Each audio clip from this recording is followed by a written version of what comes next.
Hello ಗುರುವೇ ನಮಸ್ಕಾರ. KGFನಲ್ಲಿ ದೊಡ್ಡಮ್ಮ ಅಂತ ನೋಡಿರ್ತೀರ. ಆ ದೊಡ್ಡಮ್ಮ ಇಡೀ ಪೊಲೀಸ್ ಸ್ಟೇಷನ್ನೇ ಸುಟ್ಟು ಭಸ್ಮ ಮಾಡಿರ್ತಾಳೆ. ಆದರೆ ಈ ಊರಲ್ಲಿ ದೊಡ್ಡಮ್ಮ ಅಂತ ಇದ್ದಾರೆ. ಆ ದೊಡ್ಡಮ್ಮ ಭಸ್ಮ ಮಾಡಲ್ಲ, ಇಡೀ ಊರನ್ನೇ ಕಾಯ್ತಾ ಇದ್ದಾರೆ. ಅವ್ರನ್ನೇ ನೋಡಕ್ಕೆ ಹೋಗ್ತಾ ಇದ್ದೀವಿ, ನೋಡೋಣ.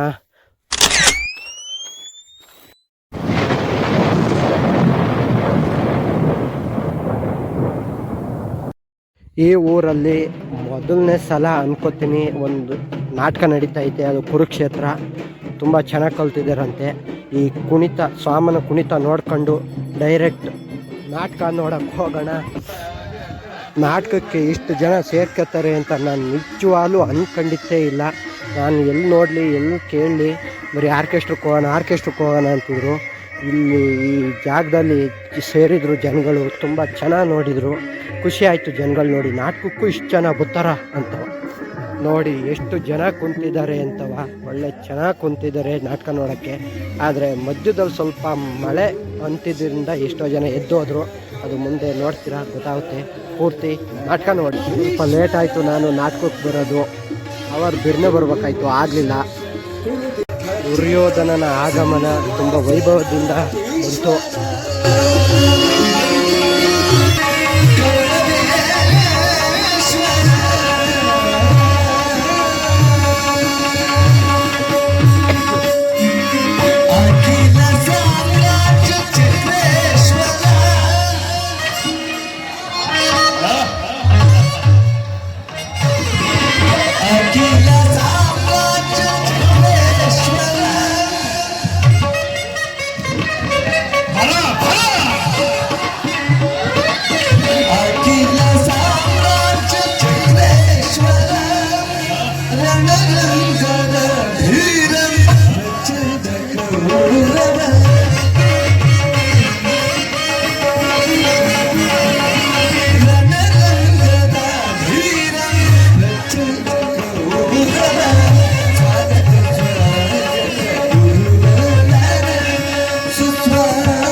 ಪರಮಾತ್ಮನ ಶ್ರೀಕೃಷ್ಣ ಪರಮಾತ್ಮನು ಎಲ್ಲಿರುತ್ತಾನೆಯೋ ಅಲ್ಲೇ ನಾವು ಇರುತ್ತೇವೆ ಗುರುರಾಜ.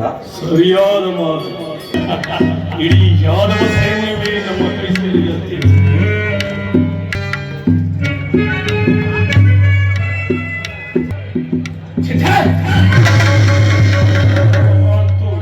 ಭೂಪಾಲಕನಾದ ನಾನು ಗೋಪಾಲಕನ ಪಾದದಡಿಯೇ ಅಪಮಾನ. ನನಗೆ ಯೋಗ್ಯವಾದ ಪೀಠ ಶಿರೋಪಾರ್ಶ್ವ ನಾನಲ್ಲ ವಿರಾಜಿಸುವೆನು.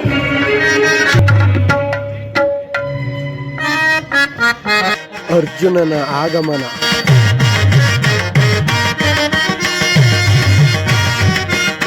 ಈ ನಾಟಕದ ಮಾಸ್ಟ್ರು ಮಧ್ಯದಲ್ಲಿ ಹಾರ್ಮೋನಿಯಂ ಬಾರಿಸ್ತಾ ಇದ್ದಾರೆ ನೋಡಿ, ಅವರೇ.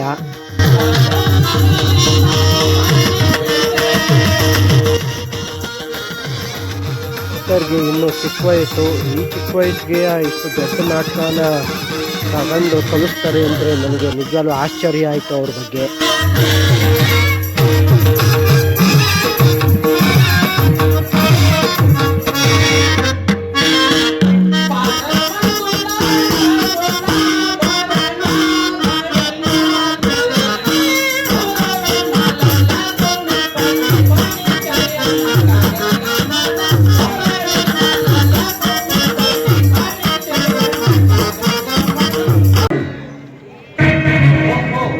ಅಣ್ಣನಾದ ದುರ್ಯೋಧನನು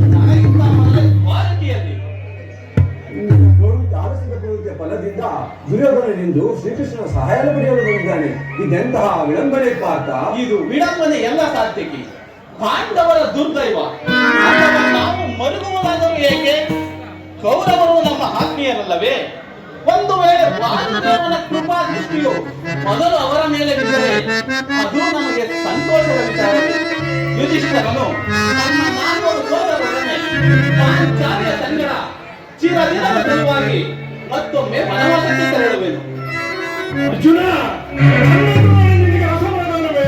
ನೀನು ದೊರಕಿದ ಬಂಧನದಿಂದ ಬಳಿಕವೂ ನಾನು ಹೊರಟಿದ್ದು ನನ್ನ ಸುದೈವದಿಂದ ನಾನೇ ಅದಕ್ಕೆ ಮೊದಲು ಬಂದರು. ದುರ್ಯೋಧನ, ಗುರು ಸನ್ನಿಧಿಗೂ ದೇವ ಮಂದಿರಕ್ಕೂ ಮೊದಲು ಹೋದರೇನು, ಕೊನೆಗೆ ಹೋದರೇನು? ಅವರವರ ಭಾವನಾನುರೂಪವಾದ ಫಲವು ಅವರಿಗೆ ಲಭಿಸುತ್ತದೆ. ದುರ್ಯೋಧನ, ಹಾಗೆಂದು ಸುಮ್ಮನೆ ಕುಳಿತರೆ ಕಾರ್ಯವಾಗುವುದೇ ತನಗೆ. ಇಂತಹ ಸಮಯದಲ್ಲಿ ನಾನು ಕಾಲು ಕಡೆ ತಿರುಗಾಡಿದರೆ ಹಲವಾರು ಮಂದಿ ರಾಜರ ಸಹಾಯ ಪಡೆಯುವುದು. ದುರ್ಯೋಧನ, ನಾನು ಈ ದ್ವಾರಕೆಗೆ ಬಂದಿದ್ದು ಈ ವೈಭವಮೂರ್ತಿಯ ಪದಗಳನ್ನು ಕುರಿತು 4 ಹಿತ ನುಡಿಗಳನ್ನು ಕೇಳಿಕೊಳ್ಳಬೇಕೆಂಬ ಇಚ್ಛೆಯಿಂದ. ನೀನು ಯಾವ ಇಚ್ಛೆಯನ್ನು ಬಂದಿರು? ಈ ಬಾರಿ ಕೃಷ್ಣನು ನನ್ನ ಕೈಗೆ ಸಿಕ್ಕಿಬಿದ್ದರೂ ಸಂತೋಷವೇ ದುರ್ಯೋಧನ. ಕುರು ಪಾಂಡವರ ಧಮನಿಗಳಲ್ಲಿ ಭರತ ವಂಶದ ಪವಿತ್ರ ರಕ್ತವು ಹರಿಯುತ್ತಿದೆ ಎಂಬುದನ್ನು ನಾನಿನ್ನು ಮರೆತಿಲ್ಲ. ನಾನು ಮರೆತಿಲ್ಲ. ಹೇ ಜನಾರ್ದನ, ನಾಟಕದ ಸೆಟ್ ಹೇಗಿದೆ ಅಂತ ನೋಡೋಣ ಬನ್ನಿ. ಈಗ ಹಳೆ ಕಾಲದಂಗೆ ಕೈಯಲ್ಲಿ ಜಾಸ್ತಿ ಕೆಲಸ ಇಲ್ಲ, ಬರೀ ಒಂದು ಟ್ರಕ್ಕು ಅಥವಾ ಒಂದು ಗಾಡಿಲೇ ತಗೊಂಬಂದು ಪೂರ್ತಿ ಸೆಟ್ ಹಾಕ್ತಾರೆ. ನನಗೂ ಆಶ್ಚರ್ಯ ಆಯಿತು ನೋಡಿ ಇದೆಲ್ಲ ಪೂರ್ತಿ ಫುಲ್ಲು ಸೆಟ್ಟಿದು. ಕೆಳಗಡೆ ಟ್ರಕ್ಕು,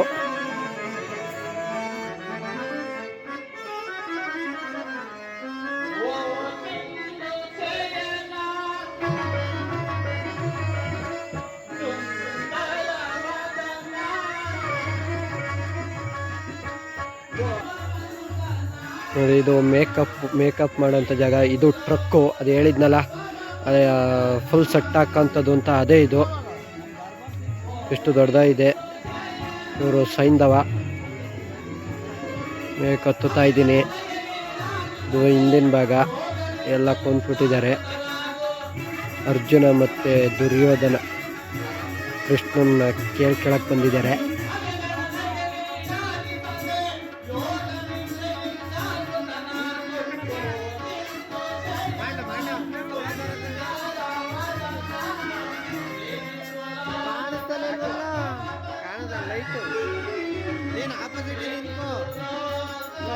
ಎಲ್ಲ ತರ ಕಾಣಲಿ ಈಗ ಅಲ್ಲಿಗೆ ಹೋಯ್ತೀನಿ.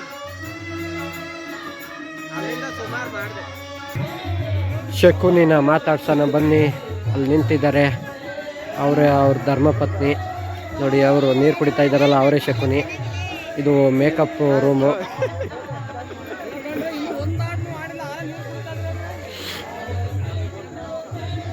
ಮೇಕಪ್ ರೂಮ್ ಒಳಗೆ ಹೋಗೋಣ. ಶಕುನಿ ಮಾಡ್ತಾ ಇದ್ದಾರಲ್ಲ ಅವ್ರ ಮಗ, ಅವನು ಯಾರಿದು? ದುಶ್ಯಾಸನ. ಇವರು ಒಳಕ್ಕೆ ಹೋಗ್ತಿದ್ದೆ, ಚಪ್ಪಲಿ ಕಂಬರ್ಬಿಡಪ್ಪ ಅಂತ ಆಚೆಗೆ ಬಿಡು ಅಂದರು. ಇದೇ ಫುಲ್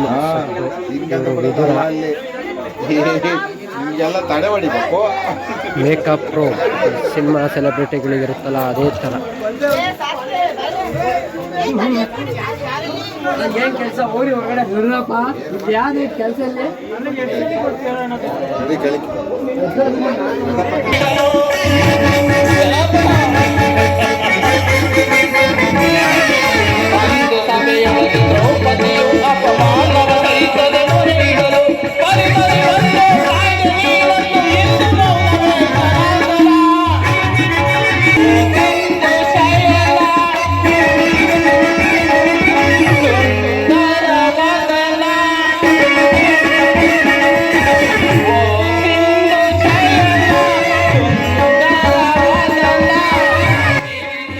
ಈ ಸೈಡಿಂದ ಚೆನ್ನಾಗಿ ಕಾಣುತ್ತಾ ಅಂತ ನೋಡೋಣ ಅಂತ ಬಂದೆ. ಆದರೆ ಈ ಸೈಡಲ್ಲಿ ಚೆನ್ನಾಗಿ ಕಾಣಲೇ ಇಲ್ಲ. ಅದಕ್ಕೆ ಆ ಕಡೆಗೆ ಮಾಮೂಲಿ ಮೊದಲು ಹೆಂಗಿದ್ದೆ ಅಲ್ಲಿಗೆ ಹೋಗೋಣ ಅಂತ ಹೊಂಟೆ.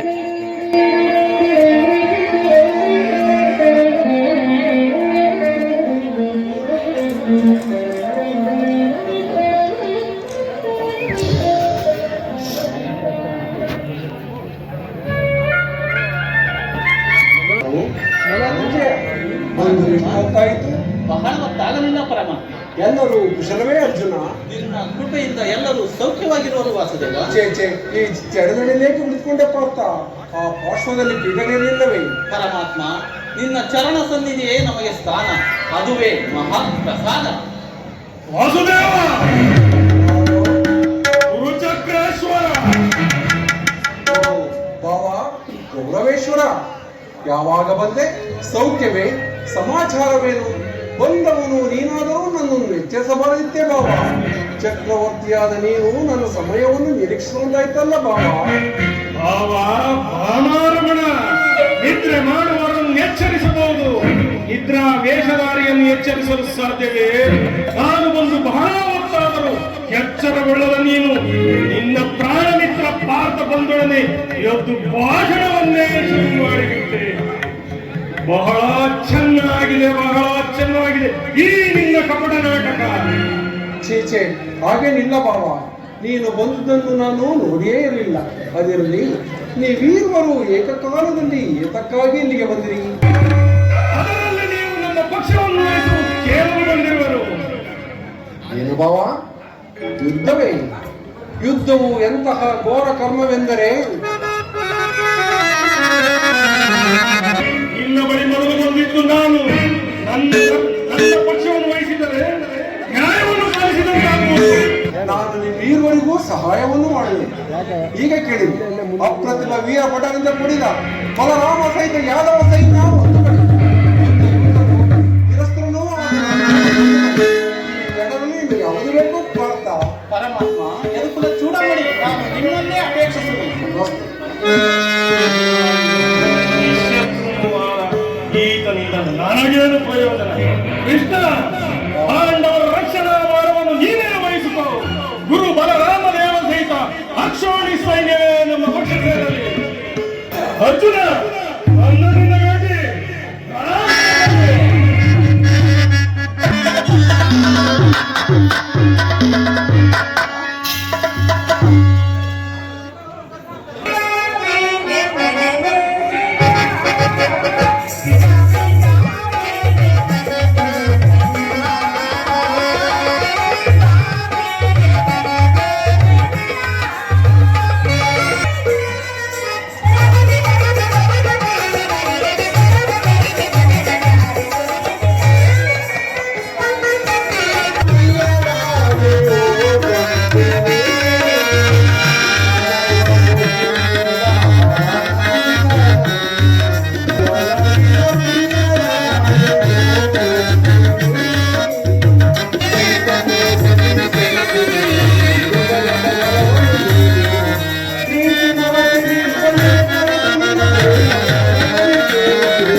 ಶಕುನಿ ಪಾತ್ರ ಬರ್ತಿದ್ದಂಗೆ ಜನಗಳಲ್ಲಿ ತುಂಬ ಲವಲವಿಕೆ ಕಾಣ್ತು.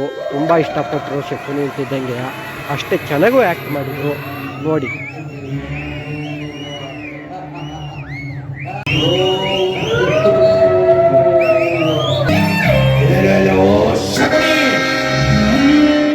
ಅವನ ಸಕಲ ಅಪರಾಧಗಳನ್ನು ಮನ್ನಿಸಿ ತುತ್ತುವನ್ನಕ್ಕಾಗಿ ಯಾಚಿಸುತ್ತಿರುವೆ.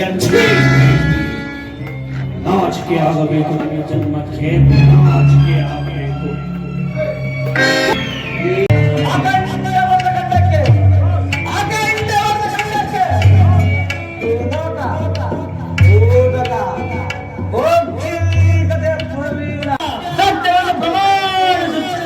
ಮಳೆ ಮಳೆ ಮಳೆ ಭಯಂಕರಗಿಂತ ಈ ಕುರುಕ್ಷೇತ್ರದಲ್ಲಿ ಈ ಶಬರಿಯಿಂದ ಆಗೋ ಹಿಂಸೆ ಅತಿ ಭಯಾನಕ, ಅತಿ ಭಯಾನಕ.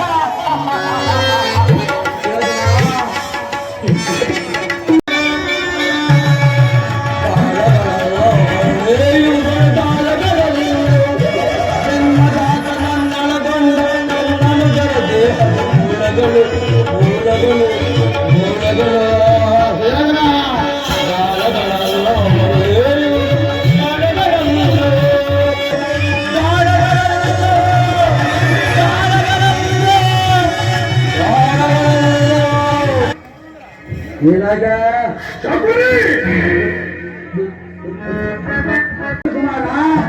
ಮಾಡಿದ ಕಾರ್ಯವು ಇಂಥವೇ ಶಕುನಿ.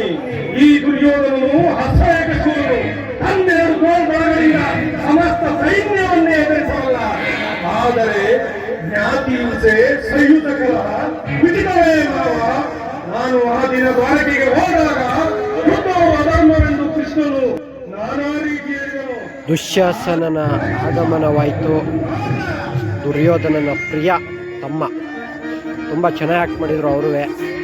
ಅಭಿಮಾನಿಗಳು ಜಾಸ್ತಿ ಬಂದರು, ಹಾರ ಹಾಕಿದ್ರು. ನಿಮಗೂ ಖುಷಿಯಾಗುತ್ತೆ. ಪೂರ್ತಿ ವಿಡಿಯೋ ನೋಡಿ.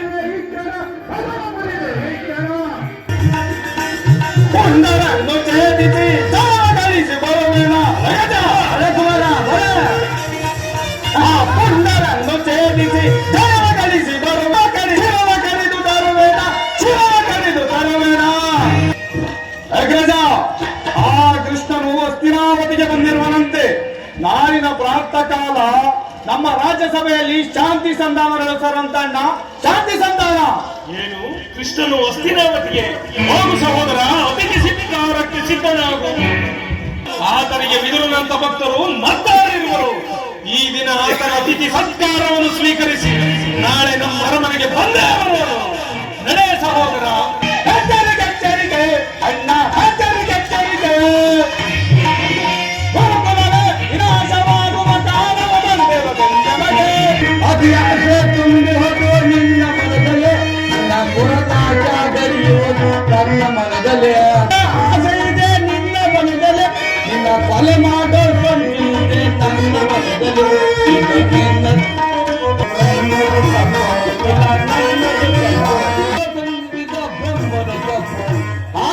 ಶಕುನಿ ಇನ್ನೂ ಪಾತ್ರ ಮಾಡ್ತಿದ್ರು. ಅವಾಗಲೇ ಒಂದೊಂದು ತೊಟ್ಟು ಸ್ವಾನೆ ಅನಿಯಕ್ಕೆ ಸ್ಟಾರ್ಟ್ ಆಯಿತು. ಎಲ್ಲನೂ ಪ್ಯಾಕ್ ಮಾಡೇ ಬಿಟ್ರು. ಇದೇನಪ್ಪ ನಾಟಕನೇ ಮುಗ್ದೋಯ್ತು ಅಂದ್ಕೊಂಬಿಟ್ಟೆ. ಹೆಂಗೋ ಸದ್ಯ ಸ್ವಲ್ಪ ಹೊತ್ತಾದಮೇಲೆ ಮಳೆ ನಿಂತೋಯ್ತು. ಅದರಿಂದ ನಾಟಕ ಪೂರ್ತಿ ನೋಡೋಕ್ಕೆ ಅವಕಾಶ ಸಿಕ್ತು ನನಗೂ. ಎಷ್ಟೋ ಜನ, 100 ಜನ ಬಂದಿದ್ದಾರೆ ಅಂದರೆ 50 ಜನ ಎದ್ದೇ ಹೋಗ್ಬಿಟ್ರು. ಇಲ್ಲಾಂದ್ರೆ ಪೂರ್ತಿ ನೋಡೋರು. ನಾಟಕದ ಹಿಂದೆ ನೋಡಿ ರೆಡಿಯಾಗಿ ಇನ್ನೇನು ವಿದುರ ಮತ್ತು ಬಾಲಕೃಷ್ಣನ ಬೇಡ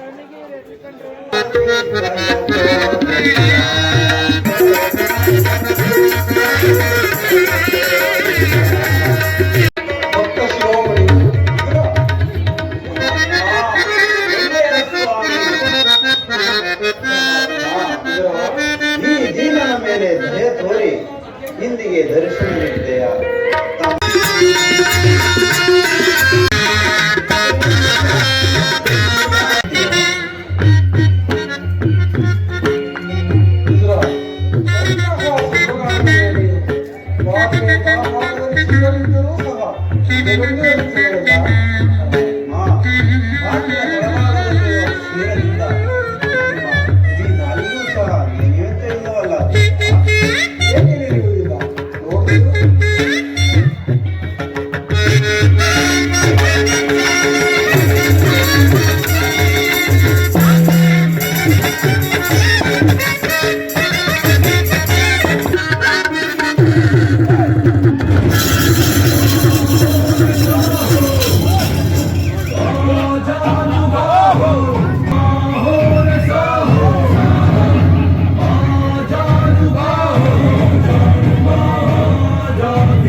ಸಹೋದರ ದುಶ್ಯಾಸನ ನಾಗರಾಜ ಆ ಪಾಂಡವರ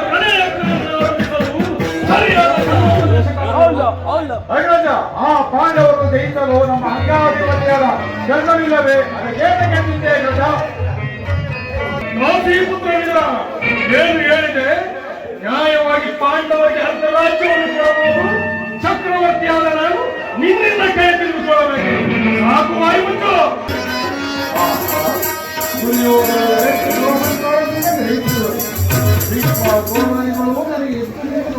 ಗೌರವಿಸುತ್ತಿರುವಾಗ ಈ ಗೌರವದ ಕಣ್ಣೆತ್ತಿಯು ನೋಡದೇ ಕೊಡುವುದಲ್ಲ. ನನ್ನ ಪಾದದಿಂದ ಭೂಮಿಯನ್ನು ಎತ್ತಿ ತಾನಾಗಿಯೇ ನನ್ನಲ್ಲಿಗೆ ಬಂದು ನಮಸ್ಕರಿಸುವಂತೆ ಮಾಡಬೇಕು. ಜಾಗೃತರಾಗುವ ನನ್ನ ಯೋಗ ಮಾಡಿ.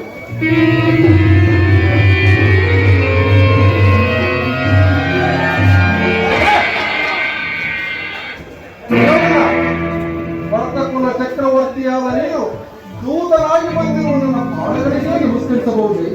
ನೀನು ಕಳಿಸಿದರೆ ನಾನೇ ನಿನ್ನ ಬಳಿಗೆ ಬರುತ್ತಿದ್ದೇನಲ್ಲ ಬಾಬಾ. ಕೃಷ್ಣ, ನಾನು ನಿನಗೆ ನಮಸ್ಕರಿಸಿದೆನೆಂದು ಎಣ್ಣೆ ಕೊಡಬೇಡ. ನಾನು ಪ್ರತಿದಿನದಂತೆ ಭೂದೇವಿಗೆ ನಮಸ್ಕರಿಸಿದನಷ್ಟೇ. ದೂತನಾಗಿ ಬಂದಿರುವ ನಿನ್ನಲ್ಲಿ ದೂತತ್ವದೆಯೋ ಇಲ್ಲವೆಂದು ಅಡಿಯಿಂದ ಮುಡಿಯುವವರೆಗೆ ಪರೀಕ್ಷಿಸಿದ ಮಾತ್ರಕ್ಕೆ ನಾನು ನಿನಗೆ ನಮಸ್ಕರಿಸಿದೆನೆಂದು ತಿಳಿಯಬೇಡ. ನರ್ತಕಿಯರ ನರ್ತನ ನೋಡೋಕ್ಕೆ ತುಂಬ ಸೊಗಸಾಗಿತ್ತು. ತುಂಬ ಚೆನ್ನಾಗೂ ಆ್ಯಕ್ಟ್ ಮಾಡಿದರು. ಒಳ್ಳೆ ಚೆನ್ನಾಗಿ ಡೈಲಾಗ್ ಕಲ್ತಿದ್ದಾರೆ. ಮುಂದಕ್ಕೆ ನೋಡ್ತಾ ನೋಡ್ತಾ ನಿಮಗೆ ಗೊತ್ತಾಗುತ್ತೆ ಎಷ್ಟು ಚೆನ್ನಾಗಿ ಒಳ್ಳೆ ಡೈಲಾಗ್ ಪ್ರಾಕ್ಟೀಸ್ ಮಾಡಿದ್ದಾರೆ ಅಂತವ. ಸಖತ್ ಇಷ್ಟ ಅದು ನರ್ತಕಿಯರು. ಇಷ್ಟು ಚೆನ್ನಾಗಿ ಮಾಡ್ತಾರೆ ಅಂತ ಅಂದ್ಕೊಂಡಿದ್ದಿಲ್ಲ ನರ್ತಕಿಯರನ್ನ ನಾನು.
ಬೇಡ ಬೇಡ ಅಂದ್ರೂ ದೊಡ್ಡ ಹಾರ ತಂದು ದುರ್ಯೋಧನನಿಗೆ ಆಯ್ಕೆ ಬಿಟ್ರು. ಸಖತ್ ಬಾರಾಗಿತ್ತು. ಅದನ್ನು ಆಯ್ಕೊಂಡು ದುರ್ಯೋಧನ ಆ್ಯಕ್ಟ್ ಮಾಡೋರು ತುಂಬ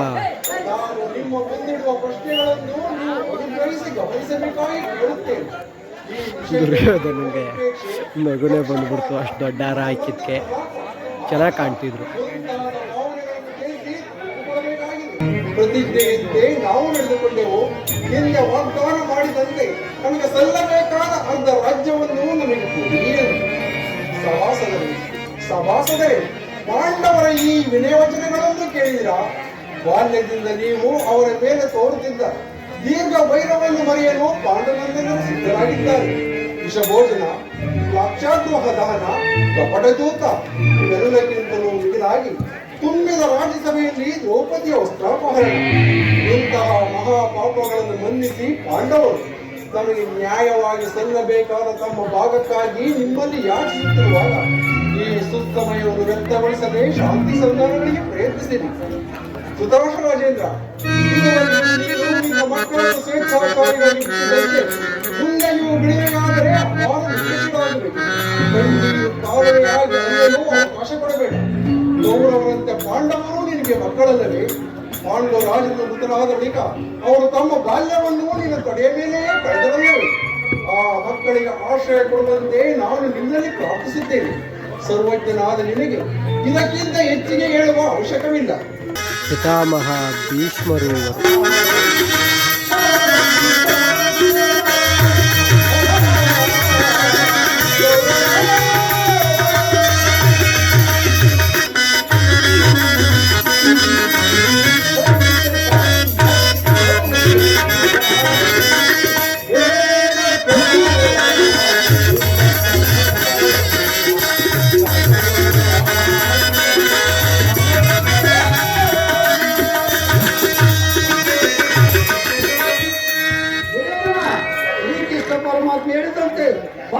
ಕೊಡಬೇಕಾದ ರಾಜ್ಯವನ್ನು ಕೊಟ್ಟು ಸುಖದಿಂದ ಬಾಳು ದುರ್ಯೋಧನ.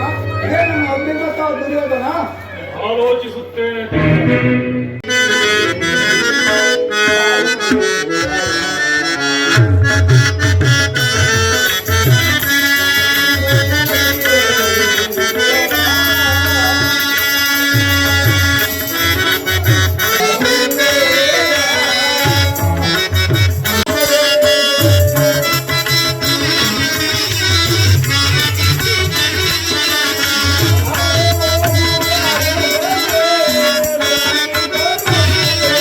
ದುರ್ಯೋಧನ ಆ್ಯಕ್ಟ್ ಮಾಡ್ತಿದ್ದವರಿಗೆ ಕಿರೀಟ ಸ್ವಲ್ಪ ಜಾಸ್ತಿ ಸ್ವಾರ್ಥ ಕೊಡ್ತಿತ್ತು, ಅದರಿಂದ ಮಧ್ಯ ಎದ್ದೋದ್ರು ಅದನ್ನು ಸರಿಪಡಿಸ್ಕೊಂಬರೋಕ್ಕೆ. ಅವ್ರು ಇಲ್ಲದೆ ಇರುವಾಗ ಅವರ ಅಪ್ಪ ಧೃತರಾಷ್ಟ್ರ ಅವರು ಹೇಳ್ತಾರ ಡೈಲಾಗ್ ಏನಿದೆ.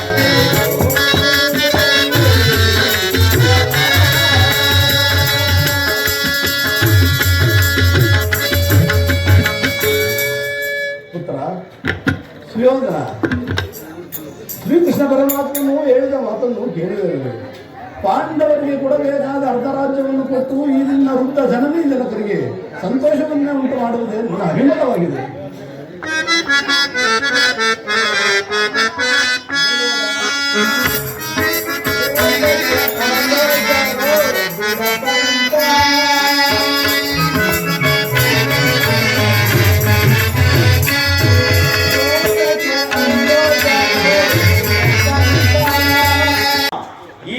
ಸಹೋದರ ಹೃದಯದಲ್ಲಿ ಪ್ರಜ್ವಲಿಸುತ್ತಿರುವ ಗೋಪಾಚಾರ್ಯರು ಇಂತಹ ವೀರ ಮಾತುಗಳಿಂದ ಶಾಂತವಾಗಿಲ್ಲ.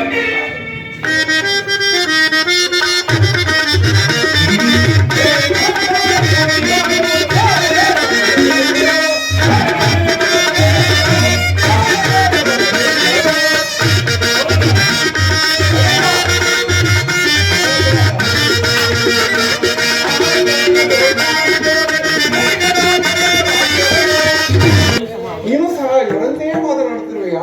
ಅರ್ಜುನನ ಮೇಲಿನ ವೈಯಕ್ತಿಕ ವೈರತ್ವಕ್ಕಾಗಿ ಇಡೀ ಕ್ಷತ್ರಿಯ ಸಮೂಹವನ್ನೇ ಬಲಿಕೊಡಲು ಯೋಚಿಸಿದೆಯಾ? ಇದು ನಿನ್ನ ಧರ್ಮವೇ ಕಾರಣ.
ಪಾರ್ಟ್ 2 ನಾಳೆ ಬರುತ್ತೆ. ವಿಡಿಯೋ ಎಡಿಟ್ ಮಾಡೋಕ್ಕಾಗಿದ್ದು ಇಷ್ಟೇ.